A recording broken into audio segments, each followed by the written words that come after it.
যেগুলো বৃষ্টি আসে সেগুলো আমাকে এই রাস্তায় পাওয়াই রাখা যায় না।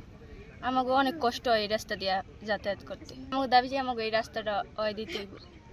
এই জায়গাতে আসতে কষ্ট হয়, এই রাস্তায় কাদা, আমাদের জামা কাপড়ে কাদা মাঠে যায়, আমরা ব্যাগ মনে করেন সবকিছু মাঠে যায়, বই খাতা ভিজে যায়। বৃষ্টির কালে মনে করেন ছাতি আনলে পাশা মাছা খাওয়া পরেই আমাকে যাতায়াত করে।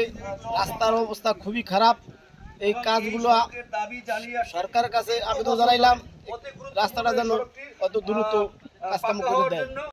আমাদের বিভিন্ন কালা ইউনিয়ন থেকে 10 মিনিট বাঁশবাড়ি ইউনিয়নে উঠতে ভীষণ সমস্যা এবং মাদ্রাসার ছাত্র ছাত্রী লইয়া আমরা জনগণও এইদের পেয়ে দুঃখিত। এটা আমরা মন্ত্রী মহোদয়ের কাছে আমরা দাবি, এই রোডটা আমাদের অতি দ্রুত যেন করিয়ে দেয়, এটাই আমাদের। তারা একটা মাদ্রাসার রোড, মাদ্রাসায় গুরুগারা আসা যাওয়া করতে কষ্ট, এমনি রোডে খুব কাদা। তারপর আবার এর ভিতরে উল্কা দিয়া একজনে ইট নিয়া বালু নিয়া সে রাস্তাটা আরও বেশি নষ্ট করছে। এই রাস্তা যাতে নষ্ট না করে, আর যে নষ্ট করছে এদের যেন রাস্তাটা মেরামত করে দেওয়া হয়, আর যে সামনে গাড়ি না ঢুকায়। এই পর্যন্ত রজ্জুবিয়া মাদ্রাসা এবং ওই 10 মিনিট টু কালাইয়া এই রাস্তাটা দীর্ঘদিন পর্যন্ত অবহেলিত।